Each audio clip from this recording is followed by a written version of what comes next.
तर दुसरीकडे पीक विम्याच्या मुद्द्यावरून आता शिवसेना ठाकरे गटाचे आमदार कैलास पाटील यांनी थेट सत्तेत गेलेल्या खासदार ओमराजे निंबाळकरांवर निशाणा साधलाय।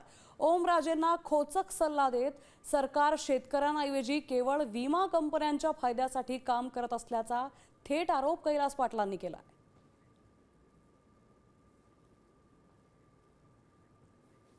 प्रतिनिधी आपण शेतकऱ्यांची लेकरं म्हणून घेतात, त्यामुळे सगळ्यांचंच काम आहे की तुम्ही सत्तेत असू द्या किंवा विरोधात असू द्या, जे शेतकरी विरोधी धोरण सरकारमध्ये जरी असलं तर तुम्ही ते शेतकरी विरोधी धोरण सरकारकडनं बदलून घेतलं पाहिजे, शेतकऱ्यांच्या हिताचं धोरण आणलं पाहिजे। सरकारचे धोरणं ज्या सगळी ही शेतकरी विरोधी आहेत, शेतकरी रोज आत्महत्या करतोय आणि सरकार घोषणेपलीकडे काहीच करत नाही। सरकार म्हणजे शेतकऱ्यांसाठी काम करतच नाही, सरकार काम करतं विमा कंपन्यांसाठी।